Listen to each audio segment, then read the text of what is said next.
Hello बच्चों। आज हम लोग लेक्चर नंबर 2 स्टार्ट कर रहे हैं बच्चों, डायरेक्ट टैक्स का।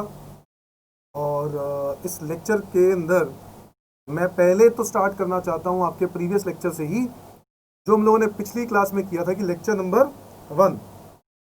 तो बच्चों, लेक्चर नंबर 1 में हम लोगों ने क्या किया था? हम लोगों ने डिस्कस किया था लेक्चर नंबर 1 में कि टैक्स क्या होता है। इस क्वेश्चन में किसी को कोई डाउट? What is tax? समझ में आता है? टैक्स एक गवर्नमेंट का रेवेन्यू है, और वो जो गवर्नमेंट का रेवेन्यू है वो दो टाइप से आता है, डायरेक्ट टैक्स और एक इनडायरेक्ट टैक्स। तो डायरेक्ट टैक्स और इनडायरेक्ट टैक्स का डिफरेंस याद हो गया। 2 नंबर की स्कोरिंग मैंने आपको बोली थी, 2 नंबर हम लोग क्लियर करेंगे इसके अंदर। अगला जो पॉइंट मैंने आपको करवाया था, which was taxable event, an event or situation which gives rise to tax liability, हम इसको क्या बोलते हैं? Taxable event. तो बच्चों, हम लोगों ने पढ़ा था कि किस वजह से ये टैक्सेस लगते हैं, उसके सिचुएशंस पता लगाने इज एन इवेंट। तो हम लोगों ने डिफरेंस पता चला एक्साइज ड्यूटी का, हम लोगों ने पता चला, मैंने आपको दो बातें बताई थी, एक्साइज ड्यूटी और एक्साइज ड्यूटी दो टाइप के होते हैं, सेंट्रल एक्साइज और स्टेट एक्साइज। जहां मैं टैक्सेबल इवेंट्स की बातें कर रहा था, आप लोग मेरे पीछे पीछे बोलेंगे कि इनकम टैक्स क्यों लगता है, earning taxable income, goods and service tax, supply of goods and services, central excise duty, manufacture of goods in India, custom duty, import या फिर export of goods, VAT intra state sale पर, और CST inter state sale पर। आओ बच्चों, हम लोग आज लेक्चर नंबर 2 स्टार्ट करते हैं। लेक्चर नंबर 2 स्टार्ट करते हैं, जिसमें आज हम लोग डिस्कस करेंगे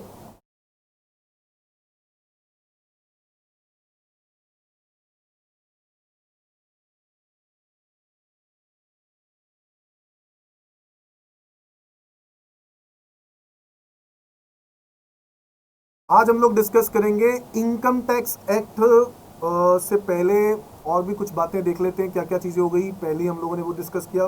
चलो, आज हम लोग डिस्कस करेंगे इनकम टैक्स को समझने से पहले, एक्ट को अंदर में जाऊं उससे पहले मैं आपको थोड़ा सा डिपार्टमेंट के बारे में बताना चाहता हूं बच्चों, इनकम टैक्स डिपार्टमेंट के बारे में।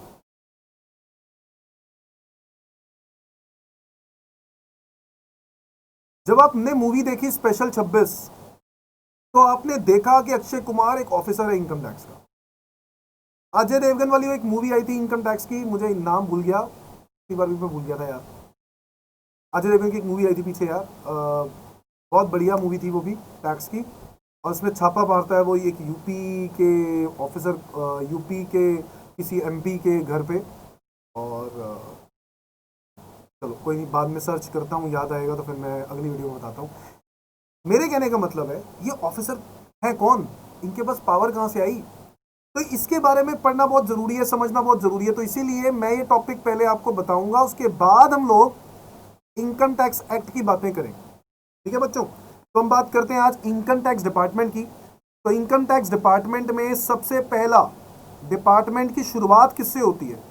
तो देखो, कोई भी हमारे देश का डिपार्टमेंट हो, सबसे पहले कौन आता है? Central government. कौन आता है? Central government. Central government top priority. Is that clear? Central government के नीचे मिनिस्ट्री ऑफ फाइनेंस,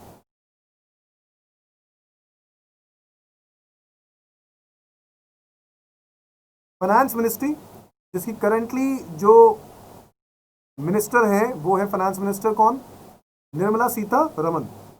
फिर इस फाइनेंस मिनिस्टर के नीचे डिपार्टमेंट ऑफ रेवेन्यू, या फिर रेवेन्यू डिपार्टमेंट कह लो।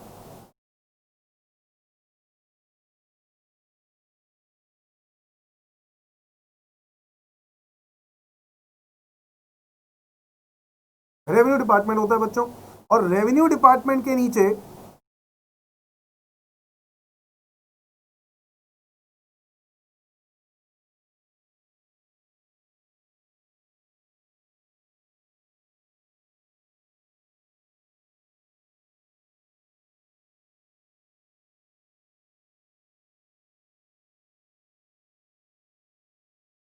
रेवेन्यू डिपार्टमेंट के नीचे central board of direct taxes, CBDT. CBDT के नीचे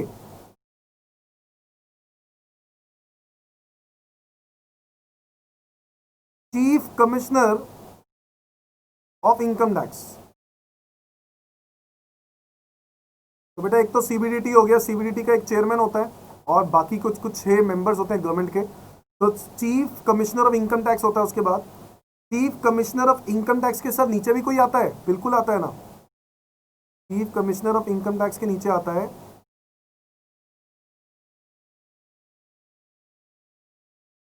commissioner of income tax.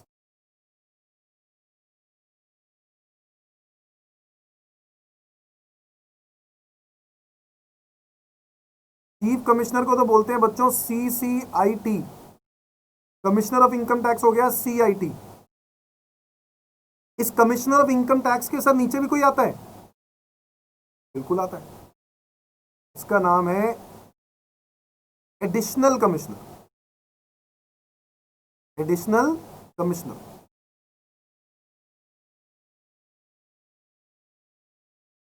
Additional commissioner के नीचे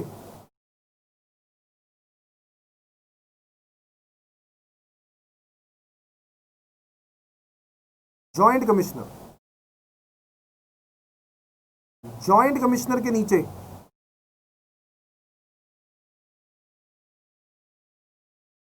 assistant commissioner oblique deputy commissioner.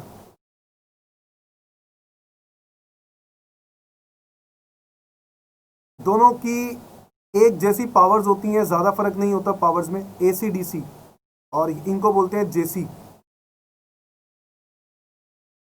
इस ACDC के नीचे होता है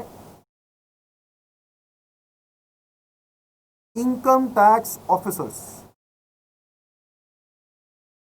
तो बच्चों बुरा बिल्कुल भी मत मानना, अगर आप में से कोई जानते हो इनको, आपके पेरेंट्स, आपके रिलेटिव्स में कोई अगर हो, प्लीज बुरा मत मानना। बट सच्चाई ये है कि जो ITO होते हैं, this is the most corrupted line.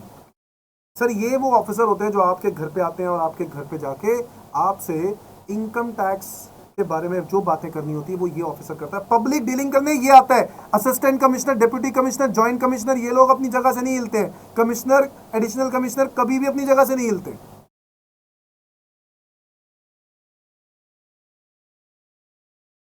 Is that clear? ये लोग अपनी जगह से नहीं हिलते, ये लोग वहीं के वहीं, इनकी जगह नहीं हिलती।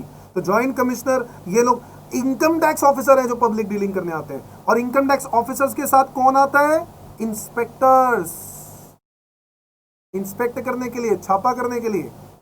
इंस्पेक्टर के नीचे कौन होता है? क्लर्क। और अगर आप मुझसे पूछो कि सर इसमें से गेजेटेड पोस्ट कौन सी होती है? गेजेटेड पोस्ट, गेजेटेड पोस्ट पता है ना बच्चों, जब आप सिग्नेचर कराते हो, जब रजिस्ट्रेशन भी करवाई थी तब भी आपको एक सिग्नेचर कराने होते थे। CA के लिए चार्टर्ड अकाउंटेंट या गेस्टेड ऑफिसर से, CMA के लिए CMA का या फिर गेस्टेड ऑफिसर का, और अगर CS है तो CS का या फिर गेस्टेड ऑफिसर का। तो वो जो सिग्नेचर गेजेटेड ऑफिसर है, गवर्नमेंट के ऑफिसर्स जिस पे गवर्नमेंट भी भरोसा कर सकती है, वो गेस्टेड पोस्ट होती है ITO।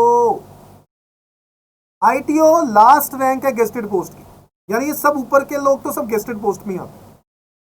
गवर्नमेंट के ऑफिसर्स में ITO एक गवर्नमेंट का ऑफिसर है। इंस्पेक्टर और क्लर्क की इतनी वैल्यू नहीं होती। तो बच्चों ITO की बात करें तो ये वो है जो पब्लिक ऑफिसर्स हैं। बेसिकली ये वो लोग हैं जो भी इनकम टैक्स ही कैलकुलेट करके बता देंगे ना, ये मानना पड़ेगा। उस असेसी हम लोग पढ़ेंगे बेटा आगे आने वाले क्लासेस के अंदर, असेसी का बारे में अच्छे से। बट अभी के लिए सिर्फ इतना समझ लो, is a person who is liable to pay income tax. Assessee is a person who is liable to pay income tax. वो इंसान जिसको इनकम टैक्स पे करना पड़े ना, उसको असेसी बोलते हैं बच्चों। समझ में आ गई बात? बहुत ही बढ़िया बेटा, बहुत ही बढ़िया बच्चे हो तुम तो यार, सारी बात बड़ी जल्दी समझ लेते हो। मेरे कहने का मतलब बहुत क्लियर है, SSC is a person who is liable to pay income tax. तो मैं कह रहा हूं कि एक इनकम टैक्स ऑफिसर किसके घर आता है? एसएससी के घर आता है। Is that clear?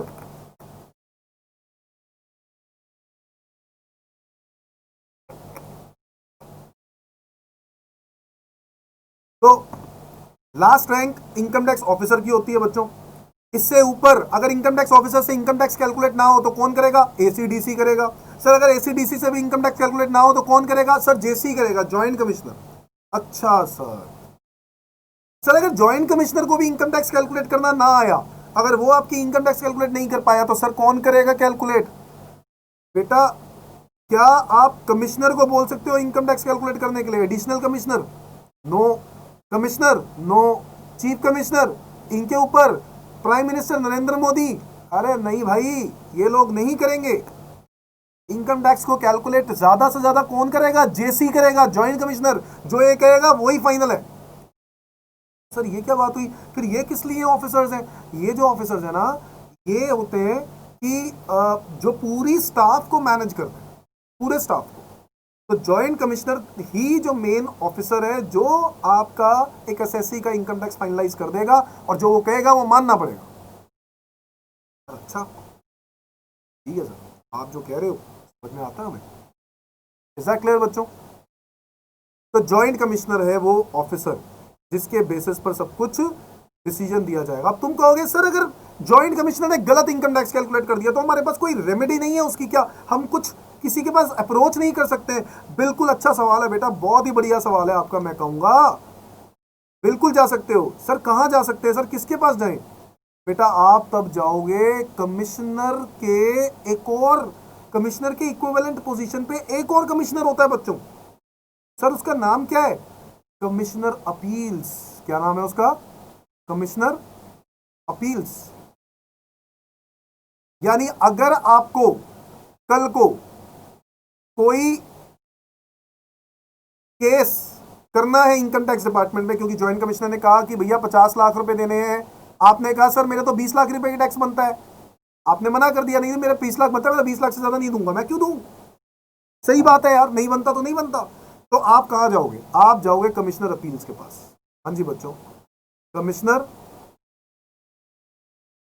Appeals. Sir ये क्या करेगा? सर जितने भी इनकम टैक्स के केसेस होते हैं सब इसी के पास आते हैं। जो भी इनकम टैक्स से रिलेटेड केसेस करना चाहता है, पहले सबसे पहले इनसे मिलो, कमिश्नर अपील्स। कमिश्नर अपील से अगर आप केस हार जाओ, जो जनरली आप हार जाओगे क्योंकि जनरली ये इनकम टैक्स डिपार्टमेंट का ही सपोर्ट करेगा। सर अगर मैं इससे केस हार जाऊं तो कोई दिक्कत नहीं है बेटा। तो आपके पास दूसरी चीज क्या? Income tax appellate tribunal. Sir ये क्या है? ये एक ट्रिब्यूनल है, इसको बोलते हैं आईटैट। इस ट्रिब्यूनल पे आप जाके केस को लड़ोगे। यानी अगर आप अपील में केस हार जाते हो बच्चों, अगर आप यहां से हार जाते हो तो आप आईटैट के पास जाते हो। सर आईटैट ये इनकम टैक्स एपेलेट ट्रिब्यूनल सिर्फ इनकम टैक्स के केसेस देखता है, बाकी कोई नहीं। सर अगर मैं इससे भी हार जाऊं तो कोई दिक्कत नहीं है। अगर आप इससे भी हार जाओ तो आप चले जाना हाई कोर्ट। कहां चले जाना? कहां चले जाना? High court. हाई कोर्ट जरूर आपकी बात सुनेगा। सर अगर हाई कोर्ट से भी केस हार जाए तो बेटा इसके बाद आप चले जाना सुप्रीम कोर्ट। लो, अच्छा सर अगर सुप्रीम कोर्ट से भी केस हार जाए तो बेटे तो आप जाओ घर। कहां जाओ? घर। देखा है ना? हम्म, नन्ना सा प्यारा सा आपका घर, स्वीट होम। घर जाओ। क्यों? अरे क्योंकि आप सुप्रीम कोर्ट से केस हार गए। सुप्रीम कोर्ट से ऊपर एक बंदा होता है। कौन होता है? प्रेसिडेंट ऑफ इंडिया होता है। ये सुप्रीम कोर्ट से ऊपर होता है, इसकी पावर सुप्रीम कोर्ट से ज्यादा होती है। यानी अगर सुप्रीम कोर्ट कोई डिसीजन देता है तो प्रेसिडेंट ऑफ इंडिया उसको केस को चेंज कर सकता है, डिसीजन को चेंज कर सकता है। बट मैं आपको बता दूं बच्चों, प्रेसिडेंट ऑफ इंडिया के पास सिर्फ सुप्रीम कोर्ट के उन डिसीजंस को चेंज करने का है जहां पे फांसी की सजा हो। यानी अगर सुप्रीम कोर्ट ने किसी भी पर्सन को, किसी क्रिमिनल को फांसी की सजा दे दी है, तो वो क्रिमिनल रिक्वेस्ट कर सकता है प्रेसिडेंट ऑफ इंडिया के पास जाके कि सर मेरे को फांसी की सजा मत करो, उम्र कैद कर दो, तो वो फांसी की सजा की जगह पे उम्र कैद करवा देगा। और अगर किसी को उम्र कैद दिया है तो प्रेसिडेंट ऑफ इंडिया चाहे तो फांसी की सजा उसको दे सकता है। समझ में आ गया बच्चों? कौन है इस वक्त प्रेसिडेंट? रामनाथ कोविंद। तो हमारे जो अभी इंडिया के प्रेसिडेंट है वो कौन है? रामनाथ कोविंद। बट बहुत सारे बच्चे अभी जो देख रहे हैं वो जरूर प्राइम मिनिस्टर नरेंद्र मोदी के नाम ले रहे होंगे। नरेंद्र मोदी, नरेंद्र मोदी, नरेंद्र मोदी, हर जगह चर्चा नरेंद्र मोदी, हर जगह चर्चा नरेंद्र मोदी। भाई हमारे प्रेसिडेंट नहीं है, प्राइम मिनिस्टर है वो। President of India Ramnath Kovind, याद रखना है। तो बच्चों ये एक कॉन्सेप्ट है जहां पर आपको ये देखना है कि जब अगर आप केस हार जाओ, इनकम टैक्स का केस हार जाओ कमिश्नर अपील से, तो आप कहां जाओगे? आईटेट के पास। आईटेट से हार जाओ हाई कोर्ट, हाई कोर्ट से हार जाओ सुप्रीम कोर्ट, सुप्रीम कोर्ट से हार जाओ तो घर चले जाना चुपचाप, प्रेसिडेंट की बात मत करना। प्रेसिडेंट सिर्फ फांसी की सजा या फिर लाइफ इंप्रिजनमेंट की सजा को ही देखता है और किसी सजा पे नहीं देखता। समझ में आ गई बात?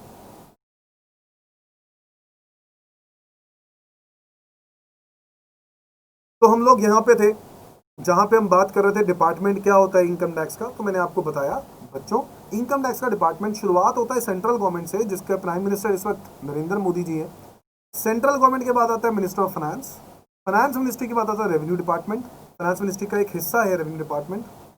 अच्छा, कई बार क्या होता है जब कांग्रेस आती है तो कांग्रेस रेवेन्यू मिनिस्ट्री बना देती है अलग, तो अलग अलग सोच है। कई बार रेवेन्यू मिनिस्ट्री बनती है अलग, कई बार रेवेन्यू डिपार्टमेंट होते हैं अलग। तो गवर्नमेंट की मर्जी है कि रेवेन्यू मिनिस्ट्री बनानी है, रेवेन्यू का डिपार्टमेंट बनाना है, बट मतलब वही है, फाइनेंस के नीचे ही रहेगा हमेशा revenue. Revenue department, revenue department के नीचे कौन आ गया? CBDT, central board of direct taxes. Chief commissioner of income tax, commissioner of income tax, additional commissioner of income tax, joint commissioner, assistant commissioner, deputy commissioner, income tax officers, inspectors, clerks, that's it. तो ये है बच्चों income tax department. अब आपका सवाल ये होना चाहिए, सर आपकी इनकम को असेस कौन करेगा? पता है जो आपकी इनकम को असेस करता है उसको क्या बोलते हैं? जो आपकी इनकम को असेस करता है उसको बोलते हैं असेसिंग ऑफिसर्स। क्या बोलते हैं? जो आपकी इनकम को असेस करता है उसको क्या बोलते हैं बच्चों? Assessing officers. अब ये देखो, मैं देखो शुरुआत तो कर ही रहा हूं, इनकम टैक्स एक्ट की हम लोगों ने भी शुरुआत नहीं करी, एक्ट क्योंकि कानून तो अभी हमने स्टार्ट नहीं किया, बट कानून से पहले मैंने आपको कुछ छोटे छोटे टेक्निकल वर्ड बता दिए। जैसे कि मैंने आपको अभी थोड़ी देर पहले असेसी का मतलब बताया था, इसके पहले मैंने आपको लेवी का मतलब बताया था। लेवी का मतलब क्या होता है? चार्ज करना। मैंने आपको बता दिया असेसिंग ऑफिसर। क्या बता दिया? Assessing officer. समझ में आती है बात बच्चों? तो असेसिंग ऑफिसर कौन होते हैं ये मैंने आपको अभी बताया। सॉरी, असेसिंग ऑफिसर बताना है, sorry. A person who assess income tax of assessee is called as assessing officer। Short form में एओ भी बोल सकते हैं, शॉर्ट फॉर्म में एओ भी बोल सकते हैं। देखो ये जो है ना, ये कोई इनकम टैक्स एक्ट की डेफिनेशन नहीं है, ये मेरी डेफिनेशन है, सिंपल वर्ड्स में, साधारण शब्दों। तो person who assess income tax of assessee is called as assessing officer. तो जो आपकी इनकम टैक्स को असेस करता है उसको असेसिंग ऑफिसर होता है। तो सर असेसिंग ऑफिसर कौन है? मैंने आपको बताया there are 3 type of assessing officers. अगर हम रैंक वाइज चले तो रैंक वाइज सबसे पहले कौन है? सर रैंक वाइज देखा जाए तो सबसे पहले है जॉइंट कमिश्नर। जॉइंट कमिश्नर के नीचे है assistant commissioner, deputy commissioner,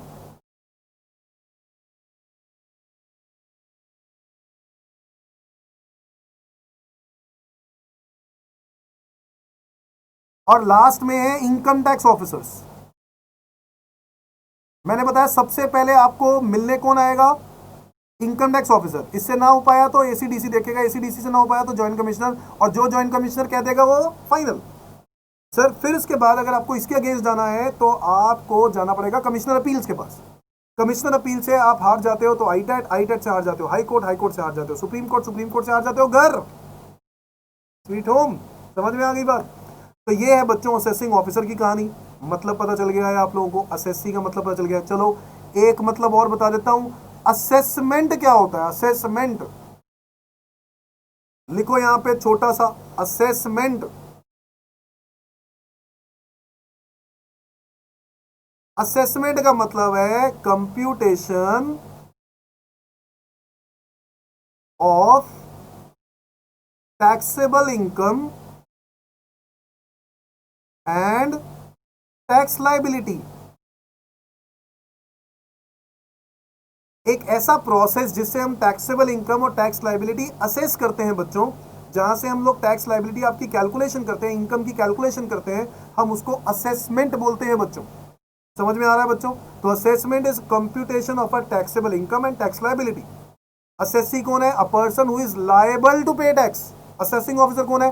a person who calculate the tax of the assessee. समझ में आ गया? एक और नाम ले ले, चलो आओ।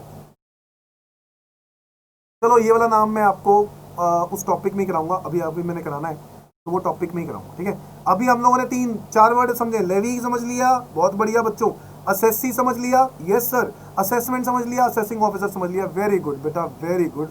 I am so proud of you. बहुत ही बढ़िया बच्चे हैं यार, कुछ बोलते ही नहीं है यार, सब कुछ समझ में आ रहा है बच्चों को यार। बच्चों मजाक नहीं, बट कोई डाउट हो तो जरूर मैसेज कर देना। कोई दिक्कत होगी, मैं बैठा हूं, कोई चीज पूछनी हो जड़ तक जाएंगे और डिस्कस करेंगे, ठीक है बच्चों? अब आ जाओ आगे। हम बात कर रहे थे इसकी। अब देखो सबसे इंपॉर्टेंट बात क्या है, हमारे देश का इनकम टैक्स डिपार्टमेंट थोड़ा सा अजीब, तो से अजीब सही है, क्योंकि इस डिपार्टमेंट के जो ऑफिसर्स हैं वो बहुत पढ़े लिखे हैं, और इनके जो इनको जो हाई जो इनको देख रहे हैं, मेरे कहने का मतलब आप ज्यादा से ज्यादा पढ़ लिख कर आप ज्यादा से ज्यादा कौन सी पोस्ट पे जाओगे? आपको पहले इनकम टैक्स ऑफिसर वाली पोस्ट मिलेगी। कौन सी पोस्ट मिलेगी? Income tax officer. Sir income tax officer आपको बनना है। इनकम टैक्स ऑफिसर के लिए आपको एग्जाम देने पड़ेंगे स्टाफ सिलेक्शन कमीशन के। कौन से देने पड़ेंगे? स्टाफ सिलेक्शन कमीशन के आपको एग्जाम देने पड़ेंगे। एग्जाम क्वालिफाई करो, आप बन जाओगे आईटी।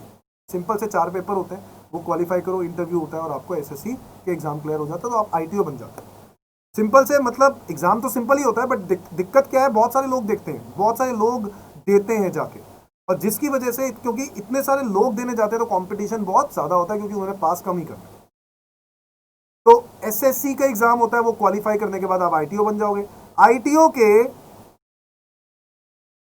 10 साल के बाद आप एसीडीसी बन जाओगे। इनफैक्ट 10 साल भी नहीं, 10 से 15 साल लग जाते हैं बच्चों। 15 ईयर्स मैक्सिमम लेके चलेंगे, 10 से 15 साल लग जाते हैं। फिर 15 साल के बाद आप जेसी बन जाओगे बच्चों, बहुत ही बढ़िया। आप आईटीओ बने, 15 साल के बाद एसीडीसी प्रमोशन, फिर 15 साल के बाद जेसी प्रमोशन, 30 साल हो गए। 30 साल तक आप जेसी पहुंचे, तो अगले 15 साल कमिश्नर असिस्टेंट, जो जो ज्वाइंट कमिश्नर है वो कैसे बनो, जो डिप ज्वाइंट कह रहा हूँ, एडिशनल कमिश्नर कैसे बनो? नहीं बन पाओगे, क्योंकि 15 साल और है ही नहीं, रिटायरमेंट हो जाएगी, 60 ईयर्स आ जाएंगे। तो सर फिर इतनी ऊपर कौन जाता होगा? इनके लिए क्या है? तो बेटा मैं अभी बताता हूं। इनके लिए एक शॉर्टकट एग्जाम वाले होते हैं। शॉर्टकट एग्जाम क्या होता है? इस एग्जाम को बोलते हैं बच्चों आईआरएस। क्या बोलते हैं? IRS, Indian revenue services. Indian revenue services जो हमारे देश में यूपीएससी कंडक्ट कराता है, यूनियन पब्लिक सर्विस कमीशन। बेटे नहीं पता, फुल फॉर्म लिखते जाओ, बहुत इंपॉर्टेंट है यार। ये देखो, ये बहुत जनरल नॉलेज की बातें होती है।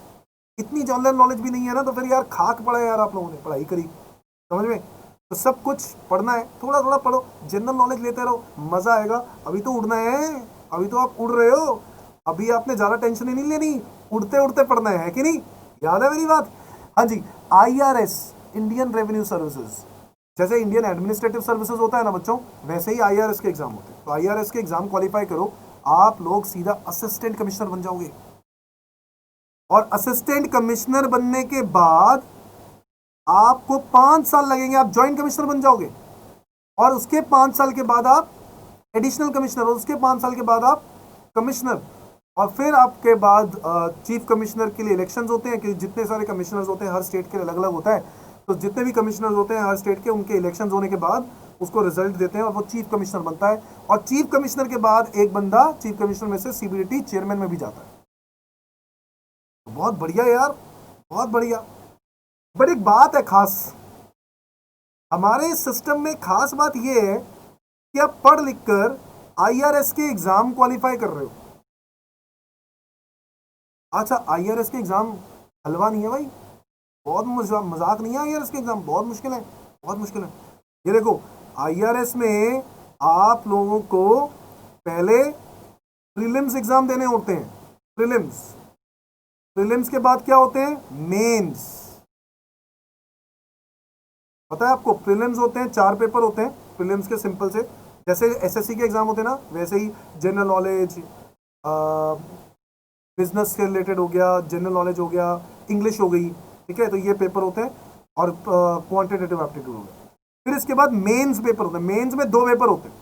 ये 2 पेपर क्वालिफाई करने के बाद आपको ग्रुप डिस्कशन और इंटरव्यू होता है।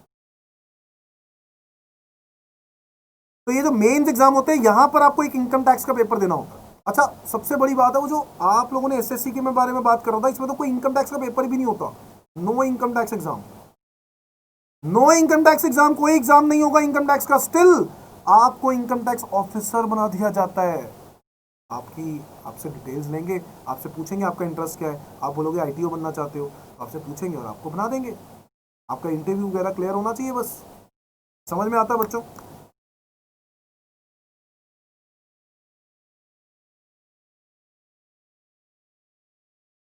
ठीक है बच्चों, तो आईआरएस के एग्जाम अगर आप दो, तो आप यूपीएससी के थ्रू आईआरएस के एग्जाम दो, तो आप सीधा असिस्टेंट कमिश्नर बन जाओगे। और 5 साल के बाद आप ज्वाइंट कमिश्नर, और उसके 5 साल के बाद आप सीधा एडिशनल कमिश्नर। मतलब 5-5 सालों का गैप हो जाता है। जहां 15-15 सालों का गैप होता है एसएससी के एग्जाम में, यहाँ सिर्फ 5-5 सालों का। दिक्कत क्या है कि मैक्सिमम टू मैक्सिमम आप किस पोजीशन पे चले जाओगे? सीबीडीटी तक चले जाओगे। हमारे देश का सिस्टम ही कुछ ऐसा है कि जहां पर जो पढ़ लिख कर आप ज्यादा से ज्यादा सीबीडीटी के तक बन जाओगे, और जो बिना पढ़े पहुंचेगा ना, वो सीधा यहां पहुंचेगा। है कि नहीं? सोचो, है कि सच्चाई बात है ना? जो सीधा बिना पढ़े पहुंचेगा वो सीधा यहां पहुंचेगा, और जो पढ़ के पहुंचेगा वो सीबीडीटी चेयरमैन तक पहुंचेगा। यानी उसको भी डिसीजन किससे लेने होंगे, किससे उसको चीजें समझने को मिलेंगी? सेंट्रल गवर्नमेंट जो प्राइम मिनिस्टर होंगे। हमारा सिस्टम ही कुछ ऐसा है कि जहां पर प्राइम मिनिस्टर को पढ़ने की जरूरत नहीं पड़ती, बिना पढ़े आप लोग यहाँ पे प्राइम मिनिस्टर बन सकते हो। समझ में आ गई बात? चलो, तो ये है हमारा इनकम टैक्स डिपार्टमेंट, जिसमें मैंने आपको आज असेसी, असेसमेंट, असेसिंग ऑफिसर और इसके बारे में बताया। ठीक है बच्चों, नेक्स्ट जो टॉपिक मैं आपको आज डिस्कस करने जा रहा हूं वो है, राइट डाउन, अब मैं आपको इनकम टैक्स एक्ट बताऊंगा। इनकम टैक्स एक्ट, तो लो जी, मैंने शुरुआत कर दी है इनकम टैक्स एक्ट 1961 की। अब सर ये इनकम टैक्स एक्ट क्या 1961 में आया था पहले? नहीं बेटा, 1922 में भी आया था। इससे पहले यानी प्री इंडिपेंडेंस एक्ट बहुत सारे बने थे, 18 सेंचुरी में भी बने थे। बट हमारा जो एक्ट पोस्ट इंडिपेंडेंस है, ये हमारा अपना है, वो पर आया था, ब्रिटिशर्स ने बनाया था। 1961 वाला एक्ट हमारा अपना है।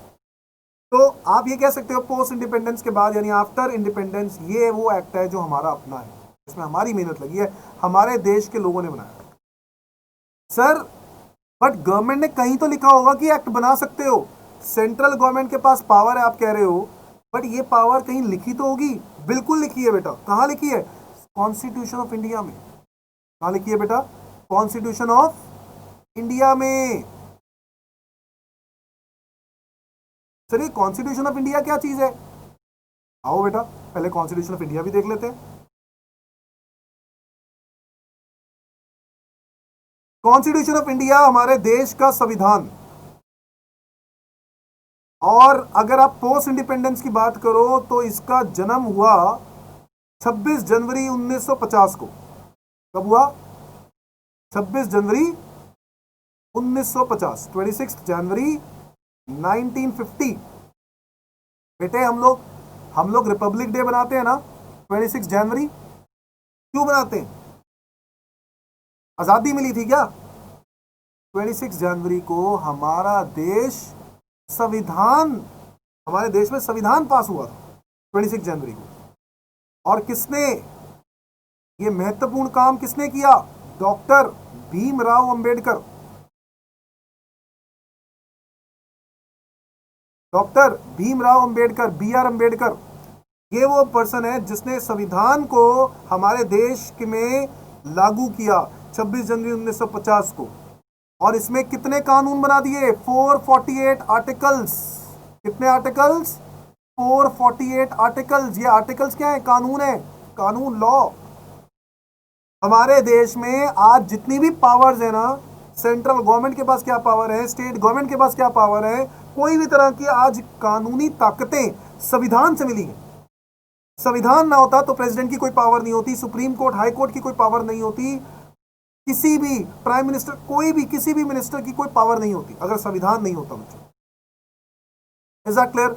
सो कॉन्स्टिट्यूशन ऑफ इंडिया 26 जनवरी 1950 को लॉन्च हुआ, doctor B R Ambedkar ji ने किया। इससे पहले भी इसको कई बार लॉन्च किया बट पूरे तरीके से कंप्लीट नहीं हो पाया। 448 आर्टिकल्स उसमें बनाए गए, 448 कानून बनाए गए और आप लोगों के सामने रख दिए गए। अब 448 आर्टिकल्स को गवर्नमेंट ने फॉलो करना था, गवर्नमेंट ने और पब्लिक ने फॉलो करना था। इसी का एक आर्टिकल है बच्चों, 448 आर्टिकल्स में से एक आर्टिकल है आर्टिकल 246। कौन सा आर्टिकल है बच्चों? 246। जी हाँ, यह आर्टिकल 246 क्या है? इस आर्टिकल में कोई भी कानून बनाने की पावर डिस्ट्रीब्यूट कर दी कि इस कानून को बनाने की पावर सेंट्रल गवर्नमेंट के पास है, इस कानून को बनाने की पावर स्टेट गवर्नमेंट के पास है, इससे रिलेटेड कानून की बनाने की पावर दोनों गवर्नमेंट्स के पास है। आर्टिकल 246 में शेड्यूल बनाया, schedule 7। Now what is schedule बच्चों? जैसे कंपनीज एक्ट में आप लोगों ने पढ़ा होगा शेड्यूल 3, यस या नो? क्या था? Balance sheet, P&L account. कहां पढ़ा आपने? Schedule 3 of the companies act, है कि नहीं? कंपनीज एक्ट 2013 के अंदर शेड्यूल 3 में आता नहीं आता? तो मेरे कहने का मतलब है, जब हम बात करते हैं कोई फॉर्मेट की, कोई प्रेजेंटेशन की, कोई डायग्राम की, कोई टेबल की, टेबुलर स्टेटमेंट की, तो ये सब चीजें आपको शेड्यूल्स में मिलती हैं बच्चों। कहां मिलती हैं? शेड्यूल्स में। तो संविधान में भी ऐसे कई शेड्यूल्स बनाए गए 448 आर्टिकल्स के अलावा। तो उसका एक शेड्यूल है, शेड्यूल नंबर 7। और ये जो शेड्यूल नंबर 7 है बच्चों, इस शेड्यूल नंबर 7 में 3 तरह की लिस्ट बनाई गई। आओ जरा देखें।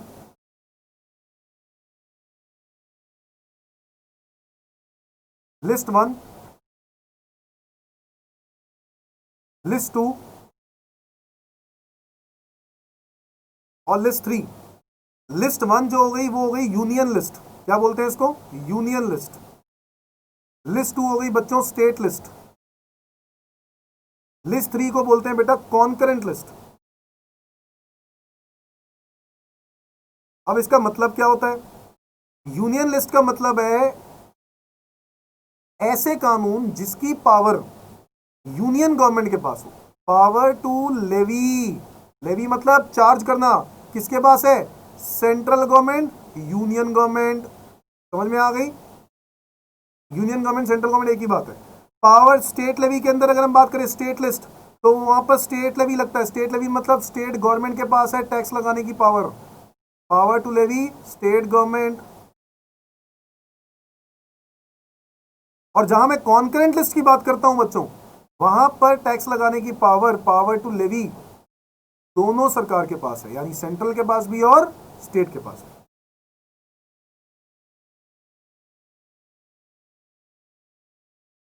अब बच्चों अगर मैं कहता हूं कि यूनियन लिस्ट में कुछ ऐसे कानून बनाए गए हैं, तो बहुत सारे कानून हैं, हमें सारे कानून नहीं पढ़ सकते। मैं सिर्फ कुछ कुछ ही पॉइंट बताऊंगा जो हमारे टैक्सेस से रिलेटेड है। Entry number 82, entry number is serial number. Entry number 82 बनाया गया इनकम टैक्स।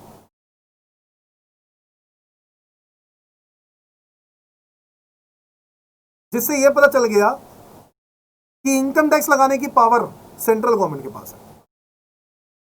बेटा अगर ये एंट्री नंबर 82 नहीं होता तो आज हमारे पास इनकम टैक्स एक्ट भी नहीं होता। आज इनकम टैक्स एक्ट गवर्नमेंट ने कैसे बना दिया, मैं तो नहीं देता, ये आपके दिमाग में आ रहा होगा, मैं तो नहीं देता, मैं नहीं दूंगा इनकम टैक्स एक्ट, मैं क्यों दूं इनकम टैक्स एक्ट को मैं नहीं मानता। तो भाई इनकम टैक्स एक्ट को मानना पड़ेगा क्योंकि संविधान में लिखा है, संविधान ने सेंट्रल गवर्नमेंट को पावर दी है कि आप इनकम्स के ऊपर टैक्स लगा सकते हो। ओके सर, अच्छा। Entry number 83, custom duty. आज हमारे देश में कोई भी गुड्स इंपोर्ट करने पर या एक्सपोर्ट करने पर हमें क्या देनी पड़ती है? Custom duty. टैक्सेबल एलिमेंट बताया था ना, इंपोर्ट एक्सपोर्ट। तो बच्चों कस्टम ड्यूटी एंट्री नंबर 83, इसका मतलब है इसको भी टैक्स लगाने की पावर सेंट्रल गवर्नमेंट के हाथ में। 84 सेंट्रल एक्साइज, यानी आज हम, आप तो देखो मैंने आपको बता ही दिया कि एक्साइज ड्यूटी तो अब खत्म ही हो चुका है ऑलमोस्ट। तो एक्साइज ड्यूटी से 2-3 प्रोडक्ट को छोड़ दें, बाकी सब खत्म हो चुका है। तो excise duty manufacture of goods in India पे लगता है। Is that clear? 84 92A central sales tax. अब ये भी देखा जाए तो खत्म हो चुका है CST। ओके, इससे पहले 86 आता है, वो वेल्थ टैक्स आता है, बट वेल्थ टैक्स भी फिनिश हो चुका है, तो मैं फिनिश हुई चीजों को नहीं बताना चाहता हूं, बट फिर भी थोड़ा सा नॉलेज, जनरल नॉलेज के लिए ठीक है। 82 income tax, 83 customs, 84 central excise, 92A CST, 97 taxes which are not covered under list 1, 2 and 3। वो टैक्सेस जो 1, 2 और 3 में कवर नहीं है, जो 1 में भी कवर नहीं है अभी तक, 2 में भी नहीं है और 3 में भी नहीं है। बेसिकली 2 और 3 में नहीं है। 1 में होते तो हम लोग यहीं पे लिख रहे होते ना, तो 1 और 2 और 3 किसी में भी नहीं है, तो इसलिए वो एंट्री नंबर 97 में आ गया। और बाद में गवर्नमेंट ने इसको टैक्स लगाने की पावर सर्विस टैक्स के लिए, सर्विस टैक्स लगाना चाहती थी गवर्नमेंट। तो गवर्नमेंट ने सोचा कि संविधान में तो कहीं लिखा ही नहीं कि हम सर्विस टैक्स लगा सकते हैं, तो उन्होंने एंट्री नंबर 97 बना दिया। एंट्री नंबर 97 पहले से ही खाली थी एंट्री नंबर 97, जहां पे सिर्फ ये लिखा था कि टैक्सेस जो 2 और 3 में नहीं आते ना, वो इसमें आ जाए। तो इन्होंने बाद में ये पावर को यूज किया सर्विस टैक्स लगाने के लिए, सर्विसेज पे टैक्स लगाने के। हालांकि अब ये खत्म हो चुका है। अब बात करें लिस्ट 2 की, तो लिस्ट 2 में आ गया entry number 51 which is state excise. मैंने बताया था ना बच्चों, नशे वाले पदार्थ, हाँ, alcoholic product, alcoholic liquor, opium, narcotics और इंडियन हेम्प, इनके ऊपर क्या लगता है बच्चों? State excise. Entry number 54 VAT. मैंने बताया था बच्चों पिछली क्लास में कि वैट जो है वो आज भी लग रहा है पेट्रोलियम आइटम्स पे और एल्कोहलिक लिकर पे। तो ये वो प्रोडक्ट्स हो गए, वो टैक्सेस हो गए जो सेंट्रल गवर्नमेंट के पावर है और स्टेट गवर्नमेंट के पावर है। Is that clear now? अच्छा, और भी टैक्सेस हैं, बट हमें सारे टैक्सेस नहीं करने, हमें जो बस जिन बातों पर ध्यान रखने की जरूरत है वो वाले टैक्सेस मैंने लिख लिए। इसके अलावा कॉन्करेंट लिस्ट की जब हम बात करते हैं तो गवर्नमेंट ने कोई कानून में टैक्स नहीं डाला। क्यों नहीं डाला? क्योंकि गवर्नमेंट को पता था, संविधान BR अम्बेडकर जी को भी पता था उस टाइम पर, जिस टाइम पर ये लिखा गया था उस टाइम पे पता था भाई अगर सेंट्रल स्टेट दोनों को पावर दे दी ना तो लड़ाइयां हो जाएंगी इनके आपस में। भाई एक तरफ केजरीवाल, एक तरफ नरेंद्र मोदी जी, दोनों की लड़ाइयां हो जाएंगी। दिल्ली में केजरीवाल हो गए और नरेंद्र मोदी जी हो गए, दोनों की लड़ाइयां नहीं हो जाएंगी आपस में अगर मैंने बोल दिया कि ये टैक्स है उठा लो जिसको उठाना है? अरे ऐसे थोड़ी ना होता है। तो दोनों की पावर दोनों को ही दे दो, ज्यादा बढ़िया है, पर टैक्स लगाने की पावर मत दो। तो टैक्स दोनों को ही नहीं दिया है, नो टैक्सेस, कोई टैक्स नहीं है। तो फिर सर यहाँ पर ये क्यों बनाया गया? बेटा और भी बहुत सारी चीजें, जैसे कि सिविल प्रोसीजर्स, जितने भी हाई कोर्ट और सुप्रीम कोर्ट के प्रोसीजर्स होते हैं सब इसी में ही आते हैं बच्चों। इंडियन पिनल कोड इसी के अंदर आता है, इंडियन पिनल कोड यानी क्राइम से रिलेटेड। तो बेसिकली जितने भी सिविल कानून है ना, वहां पर सेंट्रल गवर्नमेंट स्टेट गवर्नमेंट दोनों के पास पावर है कि वो कानून बना सकती है। हम लोग क्यों पढ़ रहे हैं बच्चों? ये मैं आपको जन्म दे रहा हूं, बता रहा हूं कि जन्म जो है टैक्सेस का कैसे हुआ। तो बच्चों संविधान था जिसकी वजह से आज हम लोग इनकम टैक्स एक्ट देख रहे हैं, जीएसटी भी देख रहे हैं। अब तुम कहोगे सर जीएसटी तो यहाँ पे है ही नहीं, तो बेटा जीएसटी के लिए तो गवर्नमेंट ने एक नया आर्टिकल बनाया था, आर्टिकल ही चेंज कर दिया, आर्टिकल 246A, 269A, 279A। मैं ये बातें अभी नहीं बताना चाहता था, वैसे बाद में करेंगे, इसको अभी रहने दो, सिर्फ नॉलेज के लिए लिखना है, लिख लो। जीएसटी के लिए आर्टिकल 246A, 269A, 279A क्या क्या था वो बाद में पढ़ेंगे। क्लियर?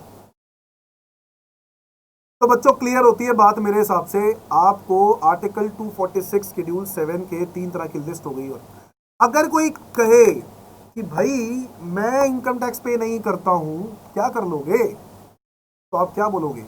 इनकम टैक्स लगाने की पावर सेंट्रल गवर्नमेंट के पास कहां से आई? Entry number 82 of list 1 of article 246 schedule 7 of constitution of India. संविधान में आर्टिकल 246 शेड्यूल 7 में entry number 82 of list 1 income tax है बच्चों। तो यहां से उनको पावर मिली टैक्सेस लगाने की। ऐसे ही आर्टिकल 246A से उन्होंने जीएसटी लगाया। अब आर्टिकल 246A, क्योंकि जीएसटी के लिए कोई कानून जगह नहीं थी, तो इन्होंने एक नया आर्टिकल अमेंड किया संविधान में। और अमेंड करने में कोई मुश्किल नहीं है। पहले वही प्रॉब्लम्स होती है कि पहले आपको वो बिल, अमेंडमेंट बिल वहां पे रखना पड़ता है दोनों तरह की पार्टीज के सामने, लोकसभा और राज्यसभा के सामने। मतलब उन दोनों, वहां पर दोनों हाउस ऑफ पार्लियामेंट में पहले लड़ाई झगड़े हो जाएंगे, प्रॉपर लड़ाई झगड़े हो जाएंगे, उसके बाद जाके इसको पास किया जाएगा। इज दैट क्लियर बच्चों? बहुत ही बढ़िया, वेरी गुड वेरी गुड, बहुत ही बढ़िया बच्चे। ये बहुत ही इंपॉर्टेंट टॉपिक था आप लोगों ने जो किया है अभी। आज की क्लास में हम लोगों ने काफ़ी कुछ किया। एक तो इनकम टैक्स डिपार्टमेंट किया डिस्कस, फिर मैंने आपको असेसिंग ऑफिसर, असेसमेंट और ये 3 डेफिनेशन जो बड़ी इंपॉर्टेंट थी वो बताई। हाँ, अब मैं आपको इनकम टैक्स एक्ट 1961 के बारे में बता रहा हूँ। तो अब संविधान की बात हो गई है, संविधान बात क्लियर हो गई बच्चों, ये वाली बात क्लियर हो गई ना, ये वाली बात मैंने अगले वाले में बता दी। अब इनकम टैक्स एक्ट 1961 की अगर मैं बात कर रहा हूँ, तो इनकम टैक्स एक्ट 1961 में ये पहली बात, इसमें सेक्शंस कितने हैं सर? आओ लिखते हैं बच्चों, कितने सेक्शंस हैं? 298 सेक्शंस। कितने सेक्शंस हैं? 298 सेक्शंस। सर इसमें कितने स्केड्यूल्स हैं?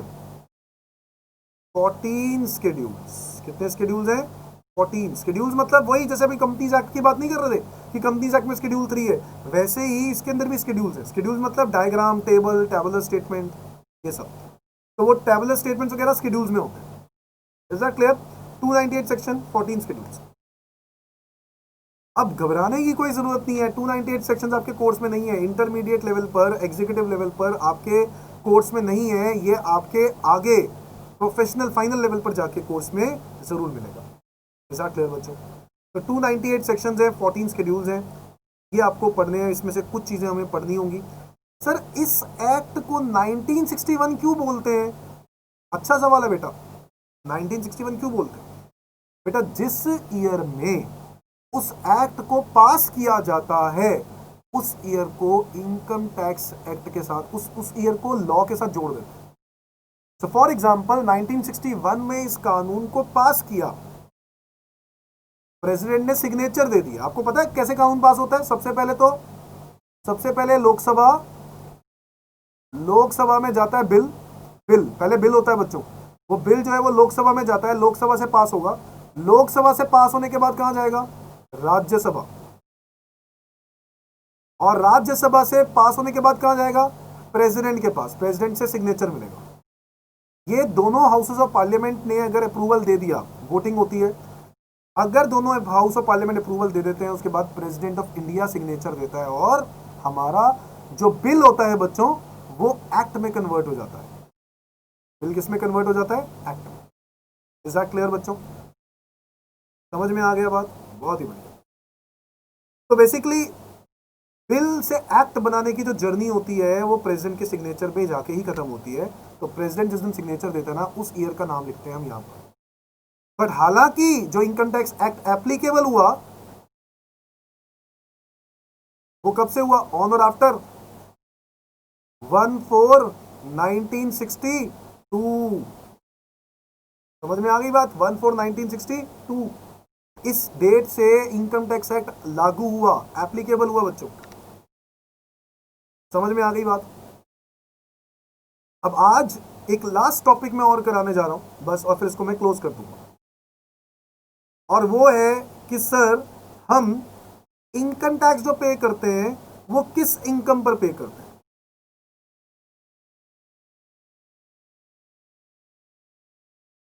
इस कॉन्सेप्ट का नाम है प्रीवियस ईयर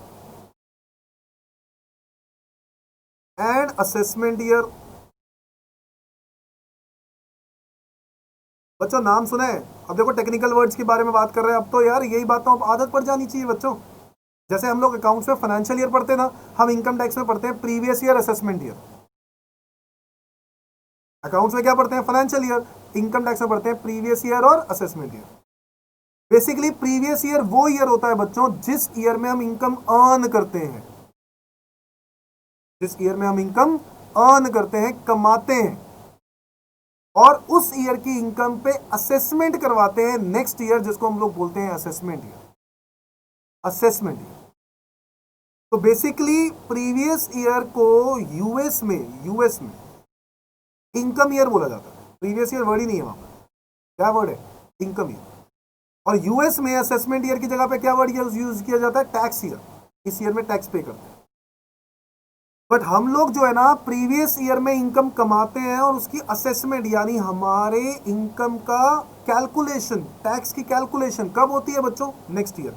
आईटीआर फाइल जिस साल करते हैं बच्चों, आप लोगों ने देखा होगा हमारा प्रीवियस ईयर अगर मान लो 2019-20 है, असेसमेंट ईयर कौन सा होगा बच्चों? Next year 2020-21। हम सेम ईयर की इनकम पे कैलकुलेशन उस साल में नहीं कर सकते, क्योंकि वो साल तो 31 मार्च तक खत्म होगा ना, 31 मार्च के बाद ही करोगे ना ठीक कैलकुलेशन। इसीलिए असेसमेंट ईयर यानी नेक्स्ट ईयर में जाके हम लोग कैलकुलेशन करते हैं। और नेक्स्ट ईयर में एक आईटीआर फाइलिंग की डेट होती है बच्चों। आईटीआर फाइलिंग आप लोगों ने जरूर सुना होगा। आईटीआर रिटर्न फाइल की जाती है बच्चों, जो कि जनरली 31 जुलाई को फाइल की जाती है। गवर्नमेंट डेट एक्सटेंड करता रहता है। 31 जुलाई के बाद 30 सितंबर है कुछ एंटिटीज के लिए। अभी हम लोग नहीं पढ़ेंगे, अभी हम लोग इनमें दिमाग नहीं लगाएंगे कि क्या है क्या नहीं है, सिर्फ मैं आपको कुछ डेट्स बता रहा हूँ। जनरली वैसे 31 जुलाई इंडिविजुअल्स के लिए समझ लो, और जो लोग जॉब करते हैं वो सब 31 जुलाई में आ जाते हैं, और जो लोग जॉब नहीं करते हैं, जो लोगों का बिजनेस है, कंपनी है, तो वो 30 सितंबर में आ जाते हैं। ठीक है, अभी के लिए इतना ही समझो, ज़्यादा डिटेल में जाने की जरूरत नहीं है, अभी बहुत कुछ है, बहुत कुछ पढ़ना है, उसके बाद आपको समझ में आएगा। तो प्रीवियस ईयर 1920 का मतलब क्या है बेटा? कि आपने 1/4/2019 से लेकर 31 मार्च 2020 तक जो भी इनकम कमाई है, फिर से बोल रहा हूं, 1/4/19 से लेकर 31 मार्च 20 तक जो भी इनकम कमाई है उसकी असेसमेंट आप 2021 में करवाओगे। यानी गवर्नमेंट आपकी इनकम पे टैक्स कैलकुलेशन कब कर रहा है? नेक्स्ट ईयर में करता है, पिछले साल की इनकम पर। सिंपल। तो अगर मैं बोलता हूं बच्चों प्रीवियस ईयर 2020-21, असेसमेंट ईयर कौन सा होगा? 21-22। मैं बोलता हूं प्रीवियस ईयर 2016-17, असेसमेंट ईयर कौन सा होगा? 2017-18। समझ में आ गया ना? सिंपल है। प्रीवियस ईयर असेसमेंट ईयर हमेशा साथ ही रहते हैं। अब प्रीवियस ईयर जिस ईयर में हम इनकम कमा रहे हैं, इसीलिए हम लोग यूएस में इनकम ईयर बोलते हैं, और असेसमेंट ईयर जिस ईयर में हम लोग टैक्स कैलकुलेशन करवा रहे हैं और रिटर्न भरते हैं, हम उसको टैक्स ईयर बोलते हैं। तो सिंपल सी भाषा में अगर आपको याद करना है तो एक इनकम ईयर होता है और एक टैक्स ईयर। वैसे टेक्निकल लैंग्वेज में हमें इसको प्रीवियस ईयर और असेसमेंट ईयर नाम देते हैं। हम लोग ज़्यादा पढ़े लिखे हैं ना बच्चों यूएस वालों से, अरे यूएस वालों है इनकम ईयर टैक्स ईयर, क्या बेसिक बेसिक वर्ड यूज़ कर रहे हैं। हम असेसमेंट, ऐसा वर्ड देखो, वर्ड में दम देखो, सोचा भी नहीं होगा किसी ने असेसमेंट वर्ड निकाल दिया हो। सर ये वो ईयर है जिस ईयर में हम इनकम टैक्स की कैलकुलेशन करवाते हैं आईटीओ के थ्रू। आईटीओ मतलब income tax office, ITR filing करते हैं। ऐसा clear? Previous year assessment year के लिए वैसे तो अभी हम लोगों ने डेफिनेशंस पढ़नी है, अभी हम लोगों ने सबकी डेफिनेशंस पढ़नी है। अभी इतने बेसिक्स काफ़ी हैं कि आपको ये पता हो कि प्रीवियस ईयर और असेसमेंट ईयर होता क्या है, दोनों में क्या डिफरेंस होता है। समझ में आ गया बच्चों? तो प्रीवियस ईयर असेसमेंट ईयर मतलब समझ में आ गया है। बाकी चीज़ें हम लोग अगली क्लास में करते हैं, आज के लिए इतना ही करते हैं। ठीक है।